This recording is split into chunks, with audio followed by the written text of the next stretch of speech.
नमस्कार मित्रों, स्वागत है आप सभी का सनातन ज्ञान लोक में। आज हम जानेंगे पुनर्जन्म की मान्यता से जुड़े रहस्य। इससे पहले अगर आप कुछ नया सीखना और जानना चाहते हैं तो चैनल को सब्सक्राइब जरूर करें। महाभारत युद्ध के दौरान भगवान कृष्ण अर्जुन से कहते हैं, हे कुंती नंदन, तेरे और मेरे कई जन्म हो चुके हैं। फर्क ये है कि मुझे मेरे सारे जन्मों की याद है, लेकिन तुझे नहीं। तुझे नहीं याद होने के कारण तेरे लिए यह संसार नया और तू फिर से आसक्ति पाले बैठा है। अर्थात जैसे मनुष्य पुराने वस्त्रों को त्याग कर दूसरे नए वस्त्रों को ग्रहण करता है, वैसे ही जीवात्मा पुराने शरीरों को त्याग कर दूसरे नए शरीरों को प्राप्त होती है। यहूदी, ईसाईयत, इस्लाम पुनर्जन्म के सिद्धांत को नहीं मानते हैं। उक्त तीनों धर्मों के समानांतर हिंदू, जैन और बौद्ध ये तीनों धर्म मानते हैं कि पुनर्जन्म एक सच्चाई है। यूरोप और भारत में ऐसे ढेरों किस्से मिल जाएंगे जिनको अपने पिछले जन्म की याद है। विज्ञान इस संबंध में अभी तक खोज कर रहा है, लेकिन वह किसी निर्णय पर नहीं पहुंचा है। पूर्व जन्म के कई वृत्तांत पत्र पत्रिकाओं व अखबारों में प्रकाशित हुए हैं। इस विषय पर कई किताबें लिखी जा चुकी हैं और बहुत सी फिल्में भी बनी हैं। प्रसिद्ध दार्शनिक सुकरात, प्लेटो और पाइथागोरस भी पुनर्जन्म पर विश्वास करते थे। दुनिया की लगभग सभी प्राचीन सभ्यताएं भी पुनर्जन्म में विश्वास करती थीं। हिंदू धर्म पुनर्जन्म में विश्वास रखता है। इसका अर्थ है कि आत्मा जन्म एवं मृत्यु के निरंतर पुनरावर्तन की शिक्षात्मक प्रक्रिया से गुजरती हुई अपने पुराने शरीर को छोड़कर नया शरीर धारण करती है। उसकी यह भी मान्यता है कि प्रत्येक आत्मा मोक्ष प्राप्त करती है, जैसा कि गीता में कहा गया है। वेदों में पुनर्जन्म को मान्यता है। उपनिषद काल में पुनर्जन्म की घटना का व्यापक उल्लेख मिलता है। योग दर्शन के अनुसार अविद्या आदि क्लेशों के जड़ होते हुए भी उनका परिणाम जन्म, जीवन और भोग होता है। सांख्य दर्शन के अनुसार अथ त्रिविध दुःखात्यंत निवृत्ति ख्यंत पुरुषार्थ है। पुनर्जन्म के कारण ही आत्मा के शरीर, इंद्रियों तथा विषयों से संबंध जुड़े रहते हैं। न्याय दर्शन में कहा गया है कि जन्म, जीवन और मरण जीवात्मा की अवस्थाएं हैं। पिछले कर्मों के अनुरूप वह उसे भोगती है तथा नवीन कर्म के परिणाम को भोगने के लिए वह फिर जन्म लेती है। वैज्ञानिक डॉक्टर इयान स्टीवेंसन ने पहली बार वैज्ञानिक शोधों और प्रयोगों के दौरान पाया कि शरीर न रहने पर भी जीवन का अस्तित्व बना रहता है।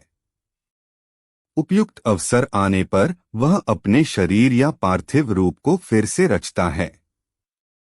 उन्हीं की टीम द्वारा किए प्रयोग और अनुसंधानों को स्पिरिट साइंस मेटाफिजिक्स में संजोते हुए लिखा है कि पुनर्जन्म काल्पनिक नहीं है। उसकी संभावना निश्चित सी है। इसी प्रकार बेंगलुरु की national institute of mental health and neuro sciences में क्लिनिकल साइकोलॉजिस्ट के रूप में कार्यरत डॉक्टर सतवंत पसरिया द्वारा इस विषय पर शोध किया गया था। उन्होंने अपने इस शोध को एक किताब का रूप दिया जिसका नाम है glimpse of reincarnation empirical study of cases in India's. इस किताब में 1973 के बाद से भारत में हुई 500 पुनर्जन्म की घटनाओं का उल्लेख मिलता है। इसी प्रकार गीता प्रेस गोरखपुर ने भी अपनी एक किताब परलोक और पुनर्जन्मांक में ऐसी कई घटनाओं का वर्णन किया है जिससे पुनर्जन्म होने की पुष्टि होती है। वेदमूर्ति तपोनिष्ठ पं श्रीराम शर्मा आचार्य ने एक किताब लिखी है, पुनर्जन्म एक ध्रुव सत्य। इसमें पुनर्जन्म के बारे में अच्छी विवेचना की गई है। पुनर्जन्म में रुचि रखने वाले को ओशो की किताबें जैसे विज्ञान भैरव तंत्र के अलावा उक्त 2 किताबें जरूर पढ़ना चाहिए। पंच तत्वों का स्थूल शरीर और मन। हमारा यह शरीर पंच तत्वों से मिलकर बना है, आकाश, वायु, अग्नि, जल, धरती। शरीर जब नष्ट होता है तो उसके भीतर का आकाश आकाश में लीन हो जाता है, वायु भी वायु में समा जाती है, अग्नि में अग्नि और जल में जल समा जाता है। अंत में बच जाती है राख, जो धरती का हिस्सा है। इसके बाद में कुछ है जो बच जाता है, उसे कहते हैं आत्मा। आत्मा कभी नहीं मरती।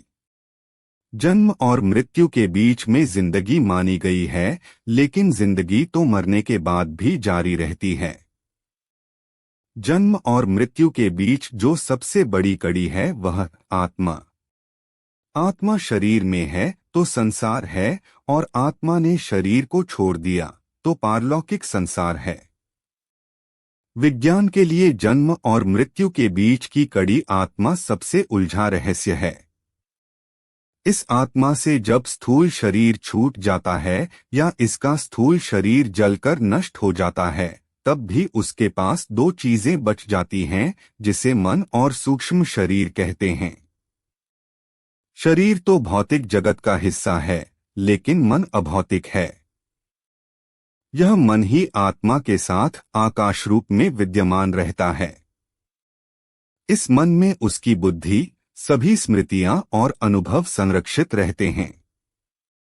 मृत्यु के बाद आत्मा सूक्ष्म शरीर में रहकर अगले जन्म मिलने का इंतजार करते रहती है। इस इंतजार में कुछ आत्मा भूत बनकर भटकती है, तो कुछ गहरी सुषुप्ति अवस्था में रहती है, कुछ पितृलोक चली जाती है और कुछ देवलोक। लेकिन सभी को फिर से धरती पर पुनः किसी पशु, पक्षी या मनुष्य की योनि प्राप्त करने के लिए लौटना होता। जिसके जैसे कर्म और विचार उसको मिलते हैं, वैसी योनि। जन्म, मृत्यु और फिर से जन्म का यह चक्र तब तक चलता रहता है जब तक कि आत्मा मोक्ष प्राप्त न कर ले। मोक्ष प्राप्त आत्मा ब्रह्मलोक में स्थिर रहती है। कर्म और पुनर्जन्म एक दूसरे से जुड़े हुए हैं। कर्मों के फल के भोग के लिए ही पुनर्जन्म होता है, तथा पुनर्जन्म के कारण फिर नए कर्म संग्रहित होते हैं। इस प्रकार पुनर्जन्म के दो उद्देश्य हैं। पहला, यह कि मनुष्य अपने जन्मों के कर्मों के फल का भोग करता है, जिससे वह उनसे मुक्त हो जाता है। दूसरा, यह कि इन भोगों से अनुभव प्राप्त करके नए जीवन में इनके सुधार का उपाय करता है, जिससे बार बार जन्म लेकर जीवात्मा विकास की ओर निरंतर बढ़ती जाती है तथा अंत में अपने संपूर्ण कर्मों द्वारा जीवन का क्षय करके मुक्तावस्था को प्राप्त होती है। जिस प्रकार इस संसार में आपाधापी और धक्का देकर अवसर छीन लेने की होड़ है, उसी प्रकार सूक्ष्म जगत में धक्का देकर दुष्टात्मा श्रेष्ठ गर्भ छीन लेती है, जिससे कोई दुष्ट चरित्र व्यक्ति किसी कुलीन और संस्कारित परिवार में जन्म ले लेता है, कोई गाली गलौज करने वाला बालक अच्छे और कुलीन गर्भ में जन्म ले लेता है, वहीं किसी असभ्य कुसंस्कारित माता के गर्भ से कोई शांत बालक जन्म ले लेता है। आपको यह भी जानना चाहिए कि आत्मा मृत्यु के तुरंत बाद नया जन्म नहीं लेती है। कुछ सालों के बाद जब स्थिति अनुकूल होती है, तभी आत्मा नए शरीर में प्रवेश करती है। पुनर्जन्म और ज्योतिष कहते हैं कि कुंडली में आपके पिछले जन्म की स्थिति लिखी होती है। यह कि आप पिछले जन्म में क्या थे। कुंडली, हस्तरेखा या सामुद्रिक विद्या का जानकार व्यक्ति आपके पिछले जन्म की जानकारी के सूत्र बता सकता है। ज्योतिष के अनुसार जातक के लग्न में उच्च या स्वराशि का बुध या चंद्र स्थिति हो तो यह उसके पूर्व जन्म में सद्गुणी व्यापारी, वैश्य होने का सूचक है। किसी जातक के जन्म लग्न में मंगल उच्च राशि या स्वराशि में स्थित हो तो इसका अर्थ है कि वह पूर्व जन्म में क्षत्रिय योद्धा था। ज्योतिष शास्त्र के अनुसार जब भी कोई जातक पैदा होता है तो वह अपनी भक्ति और भोग्य दशाओं के साथ पिछले जन्म के भी कुछ सूत्र लेकर आता है। ऐसा कोई भी जातक नहीं होता है जो अपनी भुक्त दशा और भोग्य दशा के शून्य में पैदा हुआ हो। ज्योतिष धारणा के अनुसार मनुष्य के वर्तमान जीवन में जो कुछ भी अच्छा या बुरा अनायास घट रहा है, उसे पिछले जन्म का प्रारब्ध या भोग्य अंश माना जाता है। पिछले जन्म के अच्छे कर्म इस जन्म में सुख दे रहे हैं या पिछले जन्म के पाप इस जन्म में उदय हो रहे हैं, यह खुद का जीवन देखकर जाना जाता सकता है। हो सकता है इस जन्म में हम जो भी अच्छा या बुरा कर रहे हैं उसका खामियाजा या फल अगले जन्म में भोगेंगे या पाप के घड़े को तब तक संभाले रहेंगे जब तक कि वह फूटता नहीं है। हो सकता है इस जन्म में किए गए अच्छे या बुरे कर्म अगले जन्म तक हमारा पीछा करें। मनोवैज्ञानिक और पुनर्जन्म मनोवैज्ञानिक भी यही कहते हैं कि व्यक्ति का जीवन कई कड़ियों में बंधा है और प्रत्येक कड़ी दूसरी कड़ी के साथ जुड़ी हुई है, इसलिए एक जन्म के कार्यों का प्रभाव दूसरे जन्म के कार्यों पर भी पड़ता है। इस जन्म के संस्कार सूक्ष्म रूप से अंतर्मन में प्रवेश होकर सूक्ष्म आत्मा से घुल मिल जाते हैं और मरने के बाद भी वे संस्कार अगले जन्म को स्थानांतरित हो जाते हैं।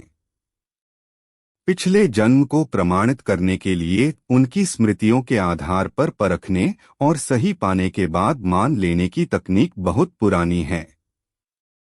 उस पर संदेह भी जताए गए हैं।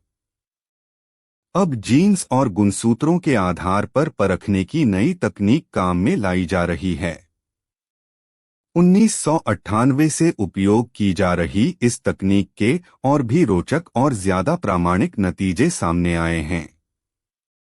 अगले पन्ने पर चौथा रहस्य। पुनर्जन्म और स्वप्न। व्यक्ति के मन या मस्तिष्क में उसके पूर्व जन्म की स्मृति सूक्ष्म रूप में विद्यमान रहती है। यह स्मृति कभी स्वप्न में तो कभी जागृत में स्वतः ही प्रकट होती रहती है। व्यक्ति इस पर कभी ध्यान नहीं दे पाता है। कभी वह स्वप्न में किसी ऐसे शहर, गांव, गलियों में घूम रहा होता है जिसे उसने इस जन्म में भले ही नहीं देखा हो। कभी किसी को स्वप्न में बार बार उफनती नदी का दृश्य तो किसी को हथकड़ी नजर आती है। यह अकारण नहीं है। कभी किसी जन्म में किसी व्यक्ति ने कोई दुष्कर्म किया होगा जिसकी स्मृति में उसके साथ हथकड़ी चलती रहती है। कहीं किसी जन्म की आत्महत्या की स्मृति व्यक्ति के साथ कभी रस्सी के रूप में तो कभी नदी के रूप में चलती रहती है। इसी तरह कोई स्थान उसे हमेशा दिखाई देता रहता है जिसका संबंध उसके पिछले जन्म से होता है। इसी तरह कभी जागृत अवस्था में भी व्यक्ति को कोई अनजाना व्यक्ति जाना पहचाना लगता है। किसी गांव या शहर में वो कभी गया नहीं होगा, लेकिन वहां पहली बार जाने पर लगता होगा कि शायद वह पहले भी यहां आया था। कोई लगातार इस पर आंतरिक खोज करता रहे तो हो सकता है कि वह अपने पिछले जन्म का गांव, शहर या कोई एक घटना याद कर ले। धर्मगुरु दलाई लामा। तिब्बत में जन्मे बौद्ध धर्मगुरु दलाई लामा कई जन्मों से अपने संप्रदाय से जुड़े हुए हैं। ऐसी मान्यता है कि उन्हें अपने पिछले जन्म और अगले जन्म का पूरा ही वृत्तांत याद है। पिछले जन्म में वे कहाँ पैदा हुए थे और इस शरीर को त्यागने के बाद उनका अगला जन्म कहाँ होगा, वे शरीर त्यागने से पहले ही अपने शिष्यों को बता जाते हैं। उनके शिष्य उनके देह त्याग के तत्काल बाद उनके अगले जन्म के रूप की खोजबीन कर पहचान लेते हैं और मठ आदि में लाकर उसे बाल्यकाल से ही श्रेष्ठ धर्मगुरु की पदवी मिल जाती है। यह एक विशेष तकनीक द्वारा होता है। उनका दर्शन और ज्ञान और भाषा आदि का जप उच्चारण जन्म जन्मांतर से उनके साथ जुड़ा हुआ रहता है और यह भी कहते हैं कि वे जहां भी जाते हैं उस देश की ही भाषा में बात करते हैं। इसी तरह हिंदुओं के नाथ और नागा साधुओं के संप्रदाय में कई साधुओं को अपने पिछले कई जन्मों की याद है। किसी के पूर्व जीवन के बारे में जानकर वर्णन करने की व्यवस्था उस समय से थी जब स्वयं शाक्य मुनि बुद्ध जीवित थे। विन्यवस्तु, जातक, विद्यमूर्ख सूत्र और कर्मष्टक इत्यादि अधिकतर सूत्र और तंत्र में कई विवरण मिलते हैं, जिसमें तथागत द्वारा कर्मफल की व्यवस्था देते समय किस कर्म के संचय से आज इस फल का अनुभव किया जा रहा है, इसे विस्तार से दिखाया गया है। साथ ही भारतीय आचार्यों की जीवन कथाओं में जिनका जीवन बुद्ध के बाद था, कई अपने जन्म के पहले के स्थान को प्रकट करते हैं। ऐसी कई कहानियां हैं, पर उनके पहचान और उनके अवतरण की संख्या की व्यवस्था भारत में नहीं हुई, क्योंकि भारतीय राजनीतिक और धार्मिक व्यवस्था में भारी परिवर्तन हो चुका था।